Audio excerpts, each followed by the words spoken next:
Morning television was never meant to feel like a battlefield. It was supposed to be warm and safe, filled with the chatter of friendly hosts and the easy rhythm of news, lifestyle, and entertainment. Coffee cups steaming on the desk, a touch of banter between colleagues, questions designed not to provoke but to reassure. For decades that had been the rule. But not today. Today, CBS Mornings had booked Meghan Markle. The producers knew it was a coup. Few public figures generated as much curiosity, admiration, and outrage as Meghan. Her name alone guaranteed headlines, guaranteed ratings. But it also carried risk. Risk that the conversation could veer into controversy. That her sharpness could cut deeper than anyone anticipated. Tony de Koopel, sitting at the polished glass table, was calm as always. His slate gray suit fit him like armor. His tie knotted perfectly. He flipped through his cue cards with the quiet certainty of a man who had done this 1,000 times. He wasn't nervous. Nervousness was for rookies. He had interviewed presidents, CEOs, and celebrities with egos larger than empires. He could handle Meghan, or so he thought.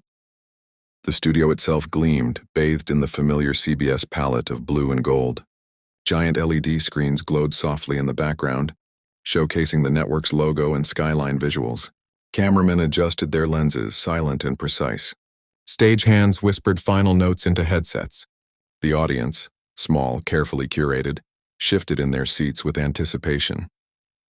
At the desk, Gayle King leaned over and gave Tony a quick, reassuring nod. She trusted him to steer the ship no matter how choppy the waters. Nate Burleson leaned back in his chair, relaxed, expecting a charming 8-minute segment that would generate some buzz and then fade away like most celebrity interviews. The stage manager raised his hand. "We're live in 30 seconds. And then Meghan entered. She swept in like she owned the space, every movement measured, graceful, deliberate. Her navy silk blouse caught the light, her hair perfectly styled, her posture regal without being stiff. Applause erupted instantly, rolling through the studio like a wave. The applause wasn't just polite, it was charged, tinged with curiosity and admiration. Tony rose to greet her, extending a hand. "Meghan, welcome. Delighted you're here." She took his hand, her grip firm, her gaze direct. "Thank you, Tony," she said smoothly, settling into her chair with practiced elegance. "Always nice to speak with journalists who value substance." The words were honeyed but sharp beneath the surface. Compliment or warning? Before Tony could reply, the red tally light blinked on. The cameras rolled. "Good morning," Tony began, his voice warm, professional. "Our guest today hardly needs an introduction. Actor, producer, philanthropist Meghan Markle joins us live. Meghan, thank you for being here." "Lovely to be here," she answered, ankles crossed, posture perfect.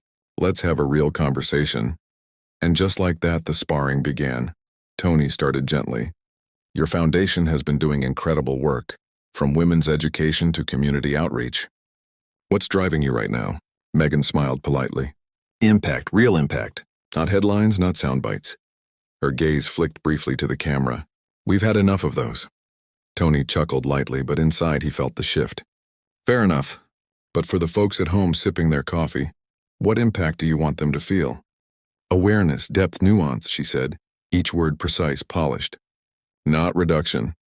That word, reduction, landed like a stone in water, rippling across the studio. Tony adjusted his cue cards, already realizing this was no ordinary interview.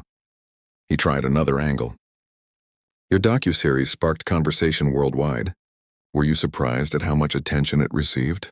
Her smile thinned. "Attention is oxygen for the media.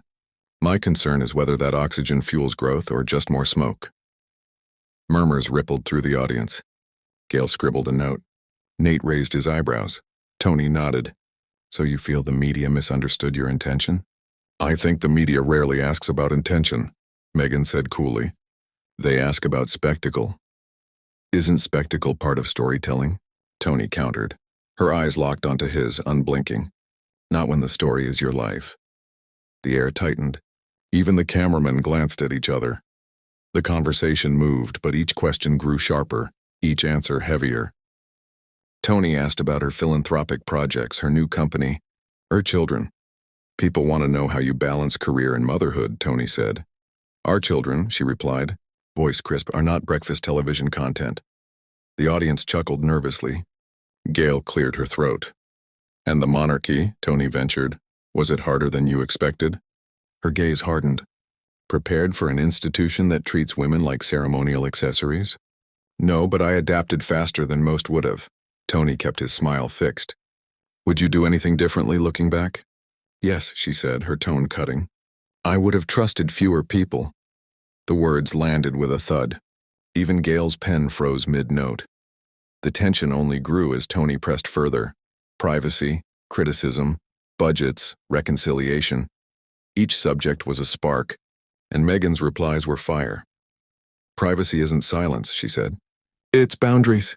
If that confuses people, that's an education gap, not a moral failing. On the monarchy.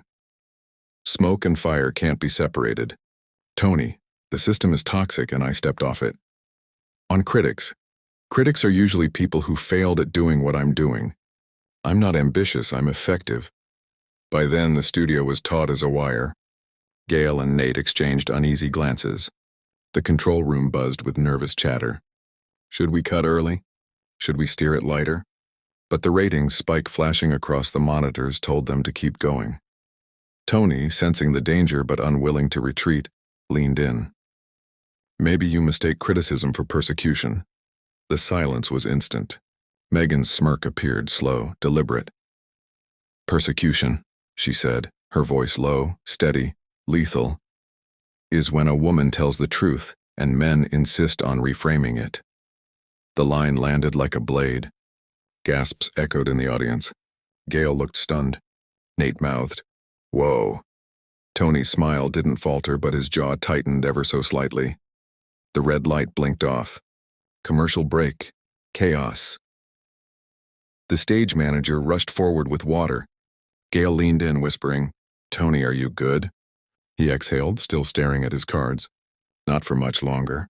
Meghan adjusted her cuff, serene. That went well, she said. Tony glanced at her, a flicker of amusement in his eyes. You came here to duel, didn't you? She gave a faint smile. No, I came here to correct the record. If that feels like combat, maybe the record was already broken. The control room debated frantically.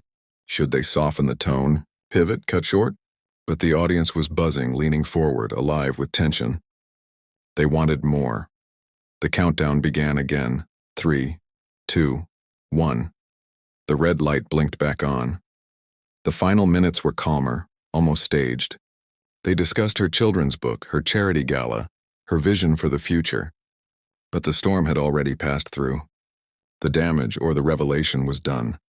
When the cameras finally cut, Meghan rose gracefully. She hugged Gail, kissed Nate on the cheek, and turned to Tony with a cool smile. Good interview, she said. Tony met her gaze. Good sparring. She smiled wider, but her eyes revealed nothing. Then she swept out, entourage trailing behind her. The studio remained hushed. Gail broke the silence first. That was something. Nate gave a low whistle. That wasn't an interview. That was a heavyweight bout. Tony removed his earpiece slowly. His hands trembled just slightly. In the control room, ratings data lit up the monitors. Spikes higher than election coverage, higher than the Super Bowl recap. America had been watching, and it would not forget. Tony exhaled finally, leaning back in his chair. Morning TV will never be the same. And he was right.